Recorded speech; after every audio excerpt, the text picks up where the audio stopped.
Olá, bom dia. Salmo 102. Antes de nós iniciarmos a leitura, eu preciso lembrar para você os últimos salmos.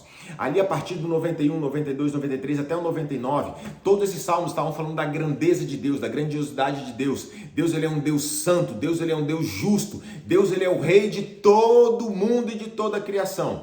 Então esses salmos, eles vêm sucessivamente deixando claro quem Deus é, a grandeza de Deus, a glória que o envolve. E ao mesmo tempo, ao longo dos versos, ele vem trazendo versículos, deixando claro que a vontade de Deus é nos ter com ele, deixando claro um convite que o Senhor faz para que nós possamos nos aproximar dele. Então nós chegamos no Salmo de número 100. O Salmo de número 100 deixa claro que nós somos feitos pelo Senhor, nós somos ovelha do teu pasto, nós somos o povo do Senhor, que Ele escolheu para estar com Ele. Foi a vontade do Senhor nos criar nessa terra, nos fazer nessa terra, para que nós pudéssemos estar com Ele. Ele quis que fosse dessa forma e para nós é um privilégio. Então, depois do Salmo de número 100, onde o Senhor diz que nós fomos feitos por Ele, porque foi a vontade dele, Davi no Salmo de número 102, toma uma atitude de muita ousadia. Ele chega para Deus e ele fala: Senhor, eu quero caminhar o caminho da perfeição, porque eu quero o Senhor na minha casa, eu quero o Senhor aqui comigo, eu quero o Senhor aqui junto de mim. Davi tinha muita ousadia e não por acaso. A Bíblia vai dizer lá no livro de Apocalipse, uma lista daqueles que não vão entrar e conhecer a vida eterna. E ela começa dizendo: os medrosos não irão entrar na vida eterna, não irão entrar para essa vida que o Senhor tem preparado para nós desde a fundação do mundo, porque é preciso ter coragem para andar com o Senhor. Você deve se lembrar quando Jesus, ele estava dizendo aos discípulos que iriam andar com ele: cada um tome a sua cruz e siga-me. Ou seja, tem que tomar a cruz e tem que seguir. Exige constante renúncia, exige uma constante firmeza nas decisões que são tomadas. Jesus nunca deixou de nos mostrar aquilo que aconteceria se nós andássemos com ele. Ele fala: olha, nós iremos andar na contramão do mundo. Olha, nós iremos andar por um caminho estreito. Olha, quando nós formos aqui nesse mundo, nós teremos aflições, mas tem de bom ânimo, eu venci o mundo. Então, ou seja, diante de os últimos salmos inteiros, eles exaltam a Deus. Então chegamos em Davi dizendo que ele quer percorrer esse caminho o caminho da perfeição. E agora que nós entendemos o que é esse caminho de perfeição, é onde eu chego no dia de hoje e falo: eu quero ser o melhor que eu posso ser, eu quero corrigir todos os meus erros, eu quero melhorar em todos os meus acertos, e eu quero em todas as áreas da minha vida ser o melhor que eu posso ser no dia de hoje. E então no dia de amanhã eu serei melhor do que eu fui no dia de hoje, e assim sucessivamente. Este é o caminho da perfeição de que Davi fala no Salmo 101, que nós falamos ontem.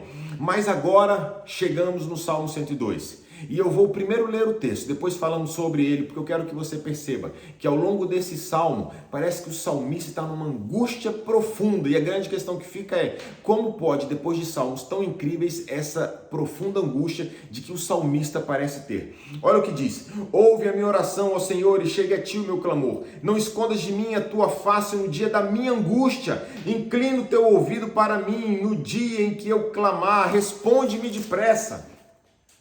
Pois os meus dias se consomem como fumaça, os meus ossos são queimados como uma lareira, o meu coração está ferido e seco como a erva, por isso me esqueço de comer o meu pão.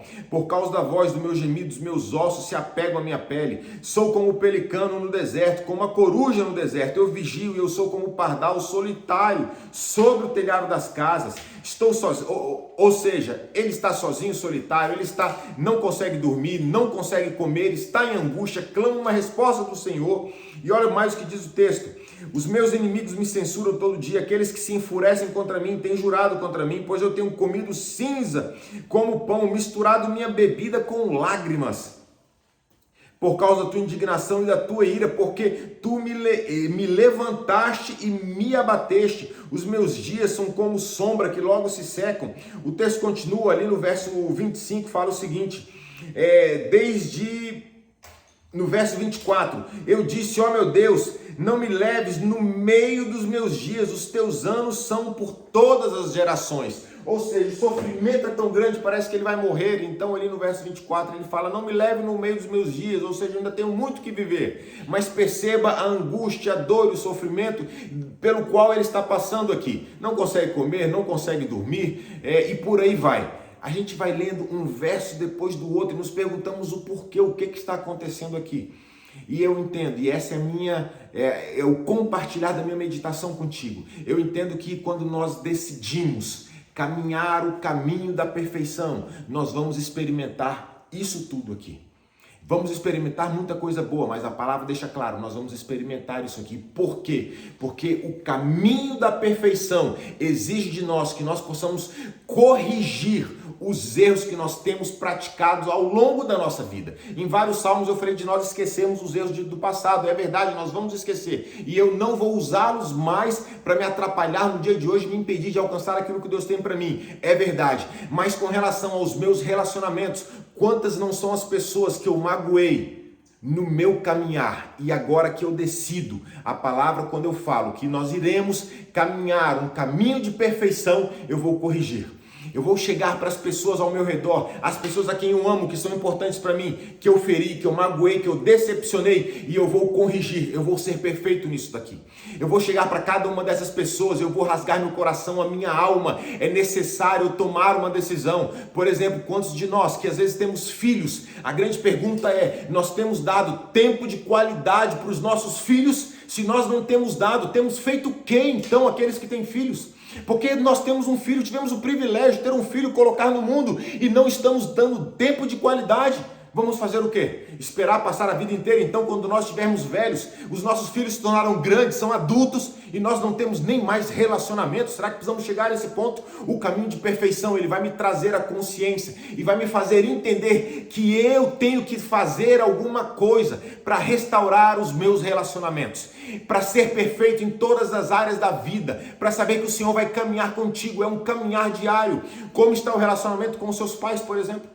Como está o relacionamento com os seus pais? Será que faz tempo que você não vê? Talvez você tenha excelentes argumentos para não ver, para não estar junto, para não falar, mas sabe o que vai acontecer? Um dia eles vão embora e quando eles forem embora, o que vai sobrar vai ser remorso. Porque talvez você podia ter ido lá e ter feito e ter dado uma palavra, ter passado 1 hora com eles. Caminhar o caminho da perfeição exige de nós atitudes, decisões que nós iremos tomar, não aquelas que nós queremos, mas aquelas que nós entendemos que pela palavra é o que nós devemos fazer. É por isso que a palavra mostra a angústia em que o salmista encontra. Sim, porque muitas vezes é difícil, sabe por quê? Porque o erro que nós praticamos às outras pessoas vai fazer com que a gente tenha que se ver no espelho e ver que nós falhamos, que nós erramos, que nós magoamos as pessoas que nós mais deveríamos ter amado sobre a face da terra.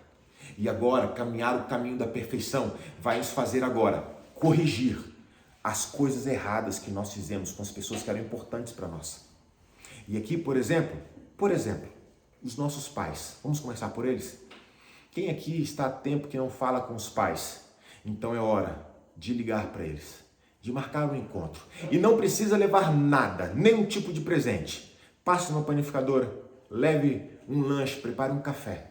Só estar junto. A coisa que o pai mais quer é a presença de um filho. Não existe nada que preencha mais o coração de um pai do que a presença do filho. E se o teu pai falar o contrário, não é verdade. Ele se acostumou com mentiras, não é verdade. Todo pai quer o filho junto. Esteja perto deles. Vá para perto, marque um encontro, abra o teu coração se algo te magoou, entenda que esse encontro não é para você trazer mágoas para o tempo presente, mas é para você liberar perdão onde tem que liberar e aproveitar o resto de tempo de vida que você tem com seus pais. Com relação aos seus filhos, qual tem sido a qualidade do tempo que você gasta com os teus filhos? É você que está passando mais tempo com ele, fazendo aquilo que ele precisa fazer? Ou você está botando outra pessoa para fazer e daqui a pouco você olha, o teu filho está chamando a tia da escola de mãe, o teu filho está chamando outro parente seu, quer estar mais com ele do que com você que é o pai? Não tem cabimento, isso não pode acontecer, isso só aconteceu por um motivo, porque alguém falhou nessa história, e não foi a criança que falhou, não foi a criança que falhou. Aos olhos do teu filho, você é o herói que ele tem. Aos olhos do teu filho, você, mãe, é a melhor pessoa, a melhor amiga. E se isso não está acontecendo, precisamos corrigir enquanto é tempo. Por isso que o salmista fala, não me leve no meio dos meus dias, eu preciso de tempo para fazer isso. E Deus vai nos dar o tempo para fazer. Mas então, que você possa assumir o compromisso. Não depois, aqui quando acabar esse vídeo. Quando acabar este vídeo, você vai assumir um compromisso de gerar no seu filho uma memória que ele nunca mais mais vai esquecer. A coisa mais importante na tua vida é estar com teu filho. E isso é importante para você, e você precisa gerar no teu filho lembranças das quais ele nunca mais vai esquecer, passe o tempo que for. O que é importante para você, pai e mãe? Será que você tem gasto o teu filho, gasto o seu tempo somente no que é importante para você e tem se esquecido do que é importante para o resto da tua família? Eu costumo falar, se você gosta, por exemplo, de assistir televisão, assistir algum evento esportivo que é importante para você, será que toda vez que você está assistindo, quando teu filho está presente, você deixa claro que o programa na televisão é mais importante do que o teu filho? Não é possível, nós não podemos cometer esse erro. Caminhar o caminho da perfeição é corrigir esses erros, é ir atrás, é pedir perdão, é chegar para o teu filho e falar: filho, você é importante para mim. Nós não podemos simplesmente olhar, deixar o tempo passar e nos tornamos simplesmente: ele é meu pai, ele é meu filho, mas nós não temos mais relacionamentos. Caminhar o caminho da perfeição é corrigir tudo isso. Gere nos teus filhos memória que ele jamais vai esquecer. E eu conheço alguém que certa vez gostava muito de assistir campeonatos esportivos, e quando ele entendeu isso, o prazer da vida dele mudou. Ele gosta quando chegam, por exemplo, os dias das finais do esporte que ele gosta de ver. Quando chega a final, ele faz questão de dizer: hoje é a final do meu time vai jogar. E eu faço questão de deixar isso claro, porque eu vou deixar a televisão desligada. Quero passar tempo com meu filho. Eu quero passar esse tempo, quero que ele saiba que eu dou as costas, eu deixo tudo o mais para lá para poder estar contigo. E agora, finalmente, com relação ao seu cônjuge. Como está o relacionamento? É agradável? Vocês são amigos? Vocês têm um relacionamento agradável que dá vontade de estar junto? Ou cada um tenta se ocupar com várias outras coisas para não estar junto? Caminhar no caminho da santidade é reconhecer os erros. E esse é o momento, depois desse vídeo, de fazer isso. De você se preparar para fazer isso. Não é fácil? Não é fácil. A Bíblia deixou claro, se nós lermos o Salmo 102, vai ficar claro que não é fácil. Mas esse é o caminho da perfeição. Esse é o caminho onde nós convidamos Deus para estar conosco, que é Deus. Se nós quisermos Deus, teremos que percorrer esse caminho. Se eu quero Deus na minha casa, eu preciso percorrer esse caminho. Chegar diante do meu cônjuge e falar: olha, me perdoe. Me perdoe todas as vezes que eu errei. Me perdoe porque lá atrás, quando nós iniciamos um relacionamento, quando era somente um namoro, nós tínhamos tanta expectativa, tantos sonhos. E agora o que aconteceu conosco no tempo presente? Aqui não é o momento de fazer uma acusação, longe, não é. Já foi feita muita acusação e não deu certo.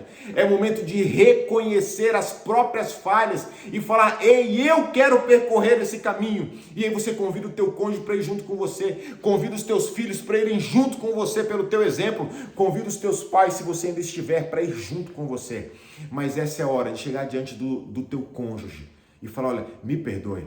Me perdoe quantas vezes eu fui grosseiro e depois à noite ainda queria alguma coisa. Me perdoe se em algum momento eu não tive paciência. Me perdoe se em algum momento eu te comparava o tempo inteiro com outras pessoas e fazia você se sentir mal. Então traga todas essas questões, peça perdão, dê parabéns naquilo que acerta, fale: olha, você é bom nisso, você é bom naquilo. Traga os pontos fortes em evidência, não somente os pontos ruins, mas esse é o caminho da perfeição. E se nós quisermos percorrer esse caminho para encontrar a Deus, não tem atalhos. É entrar nesse caminho, ser o melhor que eu posso ser hoje, restaurar os meus relacionamentos, todos eles, e então fazer com que a minha casa seja o local onde Deus habita.